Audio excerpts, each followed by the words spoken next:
Welcome to Let's Hear It. Let's Hear It is a podcast for and about the field of foundation and nonprofit communications, produced by its two co-hosts, Eric Brown and Kirk Brown. No relation. Well said, Eric, and I'm Kirk. And I'm Eric. The podcast is sponsored by the Communications Network and the Lumina Foundation. We're talking to people about their work and what's happening in the field with the hopes of making this growing arena just a little bit more accessible to us all. You can find Let's Hear It on any podcast subscription platform. You can find us on Twitter at Let's Hear It Cast, and you can email us at hello@letshearitcast.com. Let us know if you have any thoughts about what you hear today, including people we should have on the show. And if you like the show, please rate us on Apple Podcasts so that more people can find us. So let's get on to the show. And welcome back for another edition of Let's Hear It. We're so glad you found us. We're so glad you're joining us. We hope we can be a little solitude, solace, sane. Are you saying solace or soulless? Oh, yeah, maybe both. We hope we can be a little, just a little place of quiet in your journey through this, unfortunately, too crazy life. Mr. Brown, welcome in. We're here for another edition of Let's Hear It. How are you doing? Hey, Kirk, how are you? I'm good. I've got a fire burning 10 miles from my house, but other than that, everything's fine. It's just a perfect metaphor for everything 2020 has become, it seems. So a shout out to everybody for staying sane, healthy, safe, connected, all those things. And for listening. You're here. You're listening, and thank you. We are so grateful. And tell us what we're about to listen to, Eric, because this is oh my goodness, this is a mighty one on our river of fun. This is a mighty one. It is a mighty one. I had this really amazing conversation with Ruben Harris, who is the CEO of a company called Career Karma, which helps people learn how to code and helps them get a job in tech. And you would say, well, what does that have to do with anything that we do? And I mean, I said that too. What he's also doing is he started this campaign called Reskill America, which is designed to get laptops in the hands of people who would otherwise be unable to get them.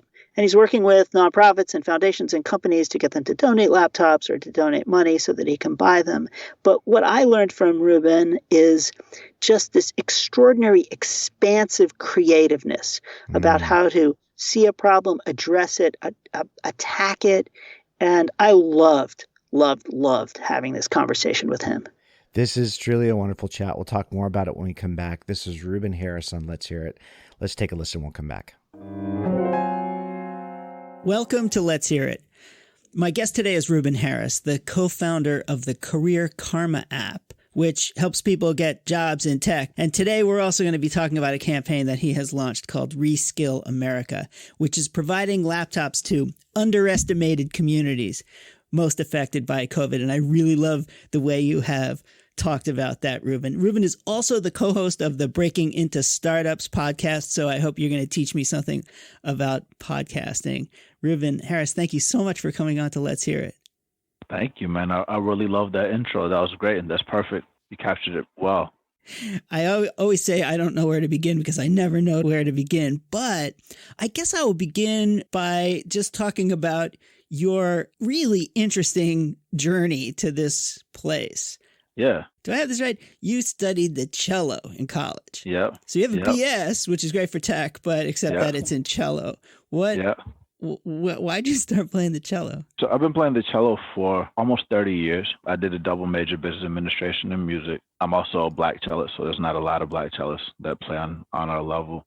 I think my whole life I've been in this isn't the perfect analogy, but this understanding that there's a world of the haves and the have-nots. And they have a little want more. So that, just to use the Saul Alinsky analogies. I didn't go to Juilliard. I didn't go to Ivy League schools, but I was able to play with the best at Carnegie Hall.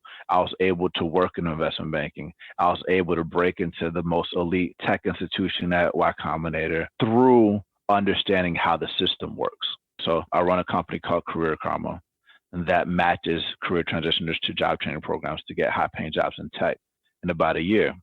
And what many people don't realize is, yes, the skill gap is important, but the hardest part about getting in the tech industry isn't learning how to code. It's getting the shot to prove that you have the skills.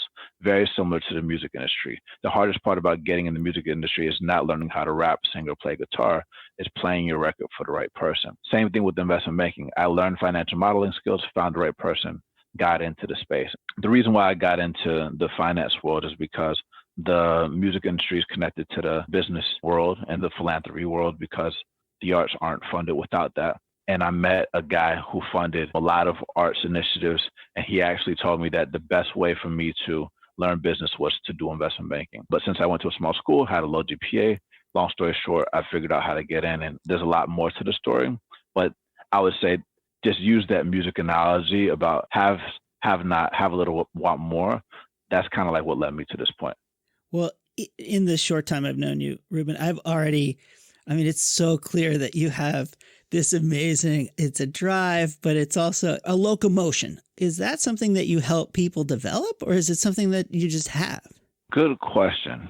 I definitely believe that it's something that I naturally have. But to your point, when people come to Career Karma, it's deeper than a career transition and getting a job. We want to motivate them psychologically for them to come to a breakthrough, right? A lot of times people come to Career Karma for reinvention and a new life, not realizing that their perceived disadvantages are actually their advantage. From day one, I try to wake up that fire. And I saw on your LinkedIn that you said you're an ENTJ. Yeah. ENTJ is the general. Yeah, that's right. We had a famous ENTJ on the show, Kristen Grimm, who's the head of Spitfire Strategies, which is one of the largest communications firms that supports social action, nonprofits, and foundations. And she's a famous ENTJ. So based on that, I think I know a lot more about you. Yeah, I love that you brought up the Myers-Briggs because we actually tried to create our own version of that, kind of like the Myers-Briggs for middle America. If you go to careerkarma.com/quiz, and we took different personality traits, like are you an introvert? Are you an extrovert? Are you a lone wolf? Are you a team player? Are you busy? Do you have lots of free time? It's the 16 personalities. And we created different profiles to help people understand how to work well together, because a career transition requires not just an individual, it requires a team effort, especially in a COVID-19 environment, right, where loneliness and mental health is a very big issue. So we try to get people to work in groups from day one and to make sure that they understand each other's personalities so that they mesh well together, because chemistry is more important than just putting a bunch of A players together. I did not think that we were going to have a career counseling show, but what you're doing is so interesting, and it just reminds me that right now in our field, in the nonprofit world, so foundations and nonprofits, there's, I don't know what there are, almost 1 million nonprofit organizations in the United States and over almost 100,000 foundations. That this field is also in a tremendous state of flux, that people are moving around. Obviously, they're working in different ways than they used to. I would assume that the things that you're learning in the tech world absolutely apply to folks who are working in the nonprofit world. So the first thing I would ask you is, when you're done doing Career Karma, maybe you should do one for nonprofits. Yeah. Because I really do think that people are kind of shuffling the deck. Yeah. I also think that because, you've been working with, as you say, underestimated communities, people of color, people who have been told that they don't fit into the tech world, that they don't have the degree or whatever it is. And you help them understand this, I would assume, a sense of belonging. This is something that I think people are now going to, this is just my assumption, now that we are all kind of getting a slap in the face about what reality is and what life could be like, people are starting to reassess what their goals are. What do you say to people who say, oh, I didn't go to MIT, so therefore I can't get a job at a startup? Who say, oh, I didn't go to Harvard, so I can't get a job at a think tank or at a foundation because I don't know the right people. How do you coach people to get that kind of mindset that allows them to feel like they belong? I love that you've emphasized the word underestimated. I got that from Arlan Hamilton from Backstage Capital.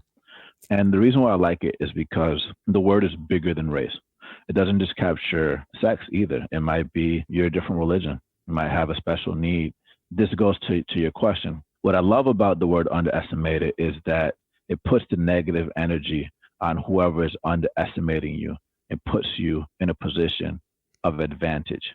If you are underestimating me, then it's very easy for me to exceed your expectations. If you're just this big bully that's picking on this skinny guy or a girl that's a black belt, they're not worried because they know that they could kick you behind all day long. Or if you put them up to the task, they're always going to beat it every single time.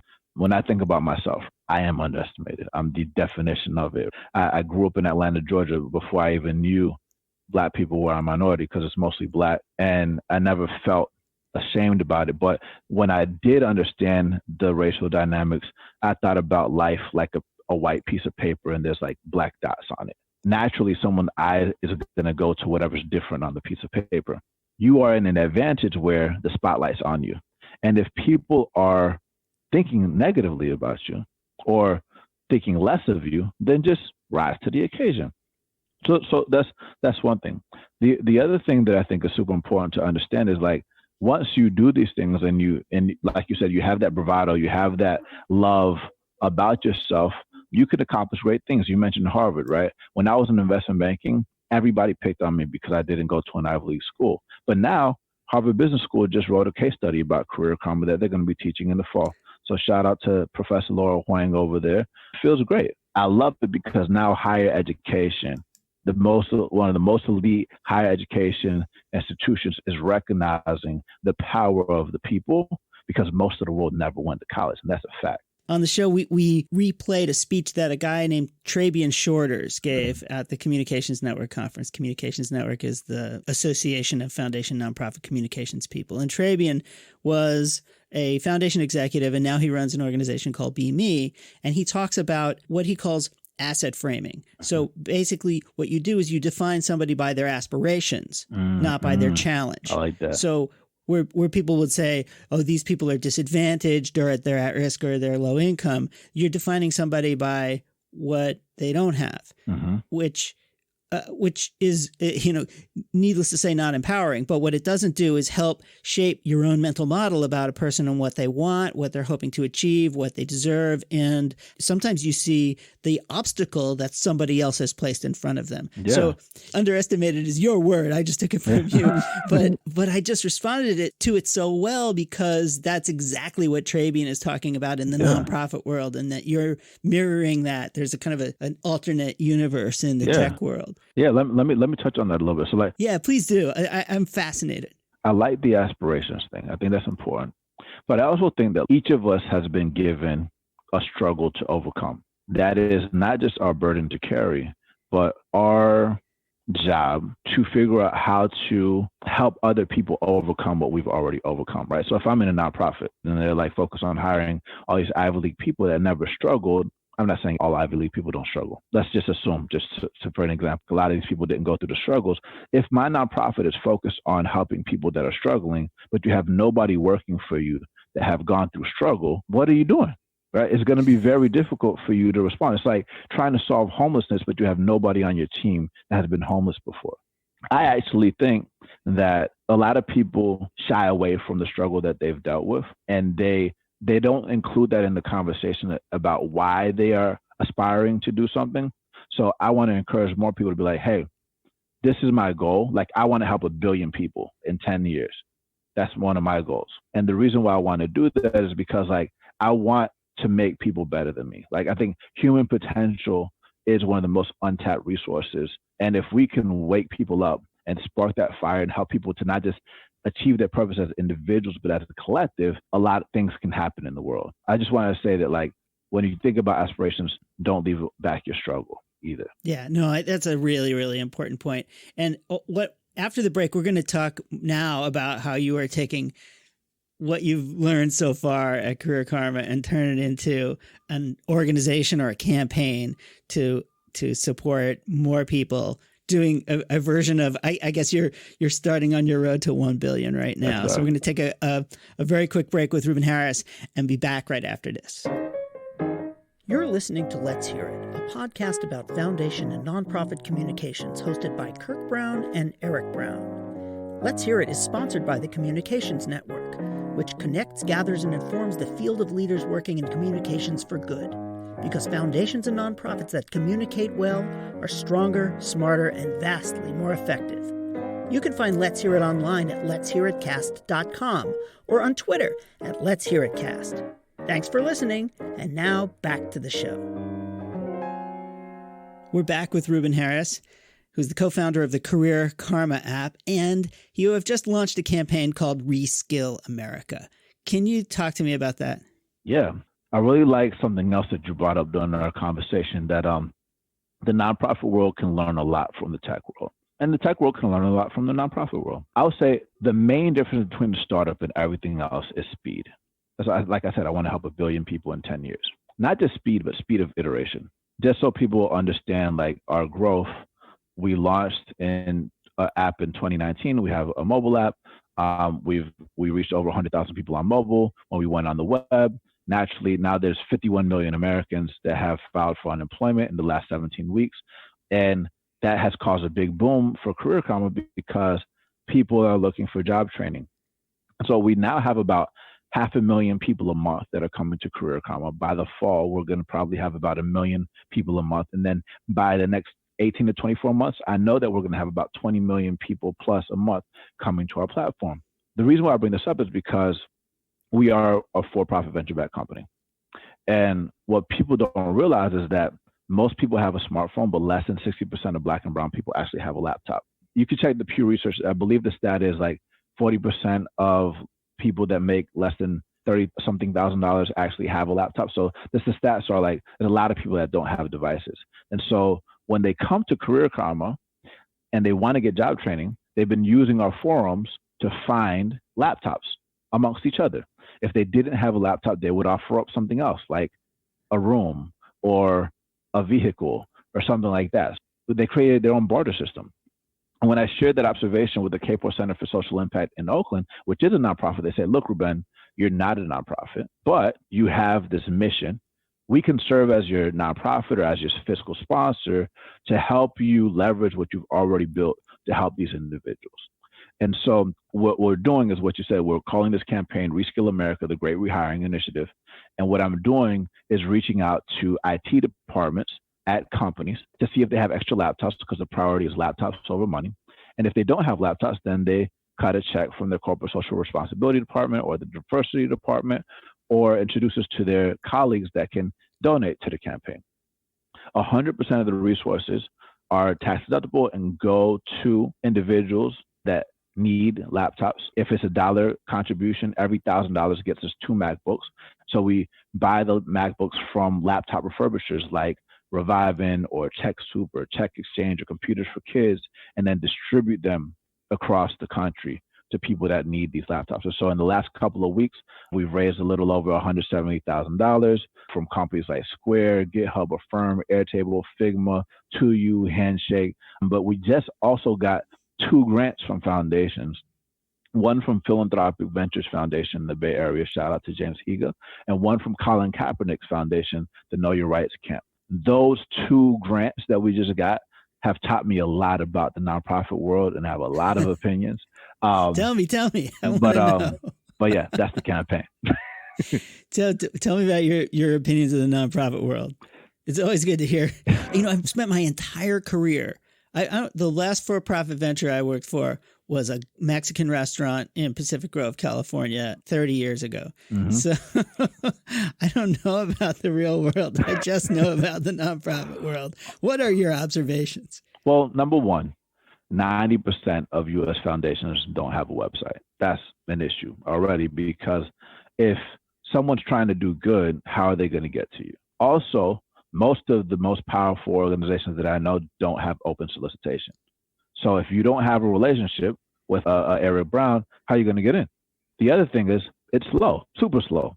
A lot of times these grant applications remind me of applying to a job using your resume on the website. I've never gotten a job through the website in my life, in banking and tech. I have always— message in a bottle, right? Yeah, exactly. It's a black box.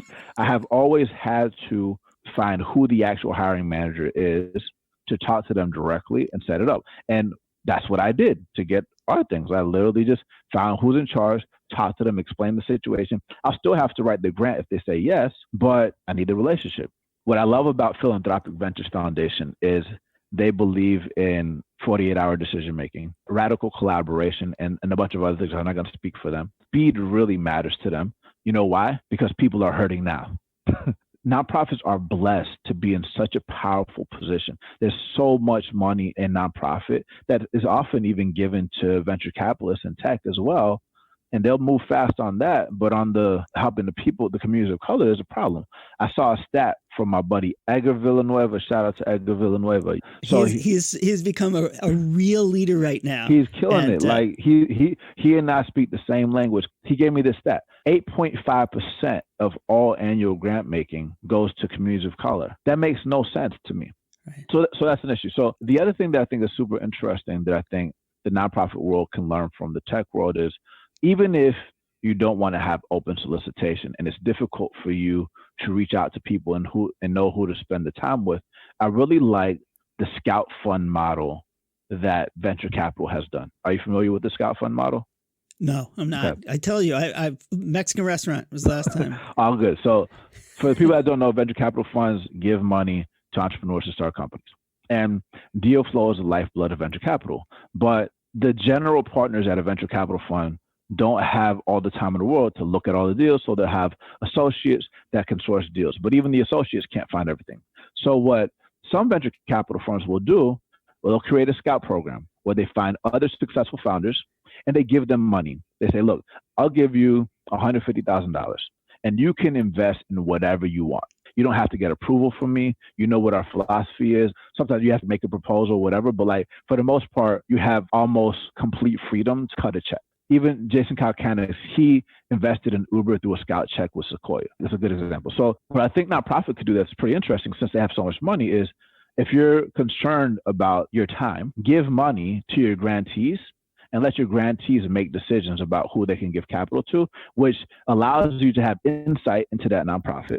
It moves faster. And then if you want to double down on a larger grant, then you can do that. So if I was going to say the biggest critique that I have with nonprofit is speed. It's too slow. The open solicitation issue, you need to make it available for everybody to be able to get access to it. And then number 3, get a website. Would you introduce me to Edgar, by the way? Oh, I've been trying to get him on the show. No problem. That's easy. I met him through Twitter. My friend. Well, there's a lot of foundation people listening to the podcast, so you have their ear. And I don't think you're saying anything that they don't know, but boy, oh boy, it's important to hear it, because you're right. Particularly now, and Edgar Villanueva has been, like I said, an important voice in encouraging foundations to do better, particularly on race, but not just specifically on race. And if you can introduce us, I will absolutely do it. I appreciate it. And Arlan Hamilton is another person who I actually do know about, because I heard her on the Startup podcast a couple of seasons ago. And you have worked with her, I take it? Yeah. Arlan Hamilton was one of our first investors. She was our third investor. Arlan is the definition of speed, the definition of no BS, the definition of like calling people out on BS and like making sure people are doing things for us. I've known her for a while before she started her big organization. I reached out to her, I explained what we were doing. I think it was 2 days. We got a check. For people who don't know who Arlan Hamilton is, first of all, go back and listen to the Startup podcast. They do a season about her. She came out to the Bay Area with 2 weeks worth of money in her pocket and determined that she was going to be a venture capitalist. And I think the wonderful thing about her story is that her mother was a Jehovah's Witness, I believe. I'm not exactly sure about that part. But I think so. Anyway, she belonged to a religious community that would go to people's doors and ask them to engage. And she said, I am used to having people slam the door in my face. I'm good at it. And so therefore I am not intimidated by it. And she just has obviously started a venture firm. She's raised a lot of money and she's helped a lot of organizations. And obviously her commitment, or not obviously, but her commitment is to women-owned, LGBTQ-owned companies and people of color-owned companies. And she's obviously making it. She is making a difference. Yeah, and everybody should get her book. It's About Damn Time is the name of her book. It's about damn time. She's the most powerful Black woman venture capitalists that I know. And this, again, a locomotion, this constant forward movement and unwillingness to take no for an answer. And then my question is, does she remind you of anybody? Yeah. We are kindred spirits. We are kindred spirits. To your point, when I raised the venture capital money for Career Karma, after we did Y Combinator, it was very important for me to raise money from people that reflect the world. So most of our investors are women and they're people of color. I mean, I also have a couple large checks from family offices, which is another world that I want to figure out how to tap into outside of nonprofit, which I know they're closely tied. So I think a lot of founders don't spend enough time with nonprofit and family offices. I do want to eventually, when we do our Series A round, probably have a corporate social responsibility arm, but maybe in the future. I don't know if it's right now. We're focused on Reskill America. It's a cool thing. It just emanated from me being pissed off about what happened with George Floyd. I said I was going to raise 100,000. We're already at 170,000. So if you guys can help me get to $500,000, that would be great. To anybody listening, one, get your IT department, find out if you've got surplus laptops. Foundations have a tendency to keep everything nice and new, so they turn things over relatively quickly. And obviously, if you're interested in supporting what Ruben is doing, I would say that your money is going to be extremely well spent. Can you talk a little bit about where you go next with Reskill America? My hunch is that this is not just about putting laptops in people's hands, that you have more to do after that. It's true. Here's my wishful thinking situation, right? So people listen to this podcast, people are like, you know what? Here's all the laptops. Great. If that happens, when that happens, because it will happen, I would actually like to reach out to people that can fund the training. So every training program that we work with does not charge a career transitioner to get the training, the tuition, unless they get a job. So if all 5,000 people roll in the program, they drop out. The worst thing that happens is that they learn something. But if they do get a job, then the tuition comes out of the new salary, which ranges between a little under $10,000 up to $40,000. The average salary that people make is $70,000 to $100,000. If 5,000 people collectively make $100,000, they make $500 million. If I can get somebody to give all the laptops and fund the tuition for all these individuals, or give some kind of scholarship for all the individuals, now instead of doing an income share agreement or a deferred tuition or a money back guarantee that a lot of these students are doing, I can ask the students to give 10% of their income for the first year to a fund. And now we've created a $50 million fund that we can use for a lot of things in the future. So that's kind of like what I'm thinking. Ideally, it's even 10,000 people. Now you got $1 billion collectively owned. You created a fund by the people for the people. That's $100 million. That is all from underestimated backgrounds. With $100 million, even with $5 million, even with $1 million, you could do a ton. But that's the wishful thinking thing that will probably happen. I had a feeling that you had an idea that I couldn't think of if I sat here for the rest of my life. It's in there. It's in there. We got ideas for days. Well, I do think that you have so much to offer to the nonprofit community because of the way you think and the experience that you've had. I think we have a lot to learn from each other. They always say that nonprofits shouldn't be run like businesses and businesses shouldn't be run like nonprofits, but there may be some truth to that. But I also think that there's so much that we can learn from each other. And I'm just very excited about what you're doing. And I can't wait for this pandemic to be over so that we can actually hang out together. Likewise, man. And just on that last point, there's a lot of trends that the pandemic has accelerated. So I'm not going to go too deep into all of that. But I will say that something that I'm noticing in the career common community is not just poor people looking for jobs. I'm noticing rich people looking for jobs, lawyers wanting to switch, doctors wanting to switch, investment bankers wanting to switch. And what they're looking for is not just a career that pays a lot of money. They're looking for purpose. And if a company does not have a purpose beyond money and it's not solving problems in the world, in my opinion, it's going to be very difficult to hire the next generation. I want to build a generational company, and I want to build something that lasts for hundreds of years. Business can definitely learn from nonprofit. Nonprofit can learn from business. With business, it's not all about money. But if you help 1 billion people, you will be a billionaire, right? So think about it like that.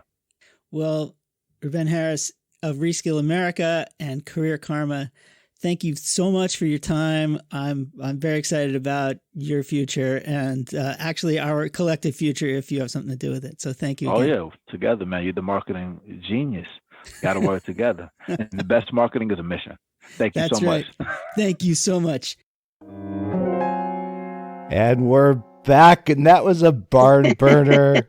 That was a so barn burner. So I need some professional communications assistance, Mr. Brown, as we start this, because we've had a lot because of the gobbler's kids have no Hey, shoes. we've had lots of inspiring people on this podcast. Nothing but it. So what's the word I used to say this was like among the best without making any of the other ones any less? Because this was incredible. This was such an inspiring look into somebody's work. And of course it starts with the cello. As always, it starts with the cello. So tell me, how did you Every find story starts with a cello. How did you find Ruben Harris? How did this come about? This is Ruben. He contacted me. I have to say that I wish that he had been on kind of in my field of vision, but I hadn't known about his work. But he just got in touch. He listens to the podcast, I hope, and he got in touch because the world of nonprofits and foundations, as we discussed in the conversation, is new to him. Now, in short time, he is already engaging with Colin Kaepernick's foundation, the Kapoor Foundation. So he's getting there really quickly. But he just thought that it would be kind of cool to be able to communicate this message to foundations and nonprofits. And I was only too excited to have this conversation because I do think that there is so much that we can learn from him, from business and kind of in general, but from this kind of creative thinking about the possibilities of the future, communications in particular. It was just, as soon as he got in contact, I knew that this was someone that not only did I want to have him on the show, I want to be his friend. I hope he would call me a friend of his because he's that interesting. Well, it's funny. We've got this podcast that's about foundation and nonprofits communications, and we keep having people on it who are just offering a master's class in how to talk about their work, and he starts talking about matching career transitioners to job programs so they get a job in a year. You have me at hello, right? It's just, I'm with you. Let's go. And then he starts talking about all of the elements of that work and what that entails. It's funny though, his discussion about the way you get in, the way that you get this work started it's about not just what you know, but who you know. I thought that was such an interesting glimpse and in a sense, a mirror back to our whole field. And frankly, I was a little bit surprised when he was talking about that from a tech industry standpoint, because I always think of those entities hiring so much and being so diverse, et cetera. But lo and behold, he's saying, look, even in this field, we're helping open doors for people that are otherwise closed. That whole perspective, I thought, was just a really interesting and insightful glimpse into how all of this works or doesn't work for somebody who's on, unfortunately, the outside trying to get in. I mean, what do you think about that? Well, yeah. And this is interesting because I think our field, like many fields, suffers from insiderism. Who you know is, and he confirms that in that it's very, very hard to get a job if you don't have a personal contact. But that doesn't intimidate him at all. His response is, okay, fine, I'm going to make a personal contact.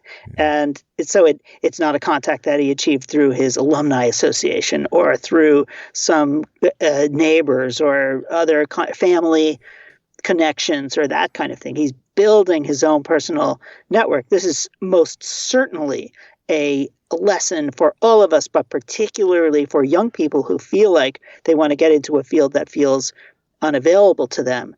It is also a reminder to us that we need to continue to improve our ability to make ourselves available to as many people as possible so that they can build the kind of connections and alliances that you need in order to work in any field. So the fact that he is just utterly undaunted is not at all surprising when you hear him and how he thinks and how he talks and what he does. And he's just gone from, he's a cellist, he played at Carnegie Hall, he was an investment banker, then he became a startup entrepreneur, and now he is, building this campaign that, the goal is, achieving $1 billion worth of whatever value. Yeah. And it's, I have no doubt he's going to do that. He wants to help 1 billion people in 10 years, he says. Well, That's and right. so here we go. And here's the podcast starting to do this thing of talking to itself, because here he For comes. starters, I've been talking to myself for years. Isn't it interesting? The voices So that I are should just do the podcast. echoing around in our heads. So he brings this wonderful word into view for us. Who is he bridging to? He's bridging to this community of the underestimated. What Right. an awesome word. And of course, with credit to Arlan Hamilton from Backstage Capital, which I loved hearing your discussion about that. It sounds like you've got some sensibilities around Arlan and her work too. Go listen to the podcast, the startup podcast. They did a whole season on her. It's amazing. well, She's amazing. And so underestimated here, Travian Schroeder's talking about asset framing there. This whole conversation about how you start talking about this consideration and what people are aspiring to do from the standpoint of their aspirations and not their liabilities. And when you were talking about that, I was thinking to myself, this could be one of those things we look back generationally. And this is and we look at all this language that we were in our best intentions trying to use to describe these problems that we thought we were trying to solve. Yeah. And it actually becomes this indictment on how we were, in a sense, condemning people with language, even though we thought we were trying to do a positive thing. Do you think that that's true? I mean, that whole underestimated piece I thought was so interesting and so, frankly, just profound the way he was talking about that.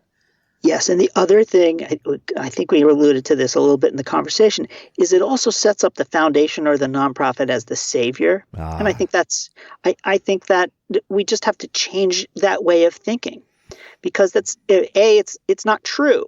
What we hope to do is to partner with people who have wonderful aspirations so that we all can achieve these goals that we share, and we continue to build and bridge. I believe in our souls what foundation people and nonprofit people want to achieve, but we've framed it in such a way that makes us the hero. And I don't think that's fair. Yeah. And I think that it's also limiting, because once you achieve your hero status, then the grantee, you have no use for the grantee. And that's doubly unfair. So I think that there's so much to unpack in this notion about working with people who are underestimated. It also suggests that the barrier is, and I think we've had this conversation before too, the barrier is not in the people, it's in the system, the things, the people who are underestimating them. It's their problem. Yeah. And now we just have to kind of remove that. We work with people to help them, or to kind of achieve in partnership a way to overcome those barriers and to change these systems and the models that we have in our minds about what it means to be estimated. That's next. Yeah. Well, and he gives us a very interesting, I think, glimpse back into the foundation nonprofit landscape in terms of somebody who's just coming to it, raising money for the first time. And before we talk about that, I do just want to make a nod or just acknowledge how powerfully he used the language of numbers, just giving us the framework for what he's trying to do. You mentioned it. He's trying to help 1 billion people over 10 years. I completely agree he's going to do it, but even this piece about for Black and brown people, he's saying that, fewer than 60% of Black and brown people have access to a laptop, and that a key part of the Reskill America campaign is actually meeting that need by, and you said, man, even philanthropy could help, because philanthropy moves through its tech so quickly, but this notion that 40%, nothing but the best. Oh man, this notion that 40% of people making less than 30K have a laptop themselves, and this picture starts coming of, just people on their phones, and that's the tool they're using to access so much of the world. And even that notion about the aspiration people, I loved how he took that and said, it's not just that each of us have our own struggle that we're overcoming, but we have a job to overcome it. But our job is to overcome that struggle and also help others overcome. And just that, just his language about what he's doing was so inspiring and so great. But then you got into the conversation about his perspectives on philanthropy. And I think that we would really be remiss if we didn't pause here. And he starts talking about 90% of foundations don't have a website. Most of these organizations don't have open solicitations. They move incredibly slow, though he did point out some of the folks that have been working with them. And then so tell me about that piece, because I have to say, and he came back to that who you know part. He said, I never got a job through a website. I've never had that happen to me. And the same thing for this kind of support we're looking through in the philanthropic landscape. We need relationships, we need connections. And it was really interesting to me to hear him reflect on that and a little bit daunting, I have to say, almost a little bit depressing. What do you think about that?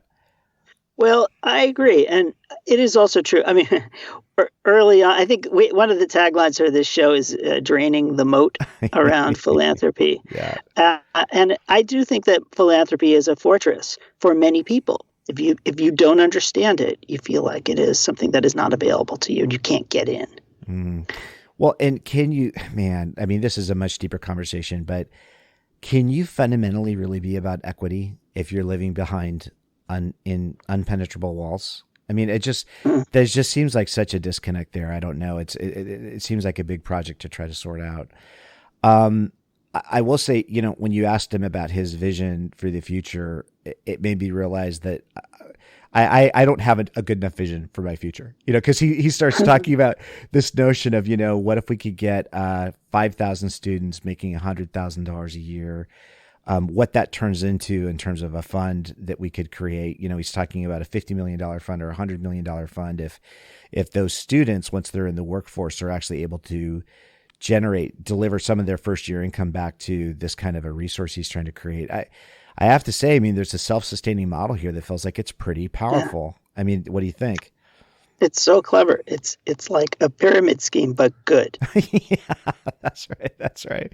Well, the last thing I just can't resist, speaking about too, is this notion of grit. And you asked him, like for some of the stuff that you're talking about, can you teach it? Do you have to have it? And it's funny, I don't know how he completely wrapped that up in terms of his feedback, but I will say, Ruben Harris, man, it appears you have the grit to do anything you put your mind on it. And I'm so glad he came to the podcast and wanted to share about it, because Reskill America and Career Karma, it just seems like such a welcome intervention. And I have to say, I've had these conversations with HR folks from major tech companies before, where they talk about their goals, their aspirations for improving the diversity of their workforce, and kind of reflecting back and saying, it's really hard. When we look at the pipelines, we don't know where those diverse workers are going to come from. And so to have a Career Karma out there saying, look, we know where they're going to come from. Here's how we address the systemic things we have to do to bring this kind of talent into your field of view. It's just what a welcome thing to hear about. What an exciting project. Yeah, I totally agree. And I would say, if you're a foundation and you have laptops, please give them to Ruben. If you have some money to help, if you care about the pipeline of people who have the ability to work in tech, or even, frankly, you could build a pipeline for philanthropy just as well. I can't see why not. To have a look, support his work, have that kind of conversation, and think about, if this is the perspective of a really sharp person who finds that it's very difficult to penetrate foundations, then what about other folks who aren't these shining stars like Ruben? How are they going to feel? So I agree that it is a question of equity. It's also a question of kind of effectiveness, because if a foundation really wants to be able to connect with not just its grantees but the people that they serve, then we have to be more understandable. Most of the big foundations, all the big foundations have websites, but that's not enough. Most foundations do not have an open application process. If you want a grant from them, you got to know somebody. And there's so much we don't know that we are limiting our ability to learn. So I do think that ability, that openness, is an essential component of the relationship that foundations and their grantees have with the communities that they want to be in partnership with. We just have to continue to ask ourselves, how can we continue to improve on that? Well, and so because of what you said, I can't let you get out of here without reflecting on this part too. He talked about, people in the workforce today. It's not just about rich people. It's not just about poor people looking for jobs, but rich people looking for jobs too, and really looking for purpose. And then you brought up, and this was so cool, the notion of a Career Karma really oriented to on-ramping people into the nonprofit sector. Just wow, what an idea there. And by the way, you did your own little master's class with numbers, the million nonprofits that are out there, the 100,000 foundations. But just think about that, I made that up. Well, okay, I'll tell you. It's probably true. Hey, I heard it on the internet. It's got to be true. But just that notion of, wow, how could you systematically on-ramp people into that community? Because again, it's got, just like you're saying, it's got the same issues, the same issues. Who do you know? How do you know? How do you get seen? I don't know, a Career Karma that's about, transitioning into purpose-based and nonprofit-oriented work. I don't know. I mean, seems like it could be a pretty powerful thing. I'm just excited to have had this conversation and to have a connection with Ruben because he's so interesting. I learned a lot. I hope other people did too. Well, Ruben Harris, Career Karma on Let's Hear It. Thank you so much for joining us. That was a terrific conversation. And Mr. Brown, you did it again. You delivered another really great conversation. So that was awesome. That was great to listen to. And that's it for this episode. Please let us know if you have any thoughts about what you heard today or people we should have on the show. And that includes yourself. We'd like to thank Maggie Brown, our intrepid production coordinator. John Ali, the tuneful and inspiring composer of our theme music. We'd also like to thank our sponsors, the Communications Network, the Lumina Foundation, and the Heinz Endowments. Thank you. And check out the Heinz Endowment, their terrific podcast, We Can Be. That's hosted by Grant Oliphant, and you can find it at heinz.org/podcast. We would certainly like to thank today's guest, and of course all of you, and thank you, Mr. Brown. No, thank you, Mr. Brown. Till next time. Let's hear it.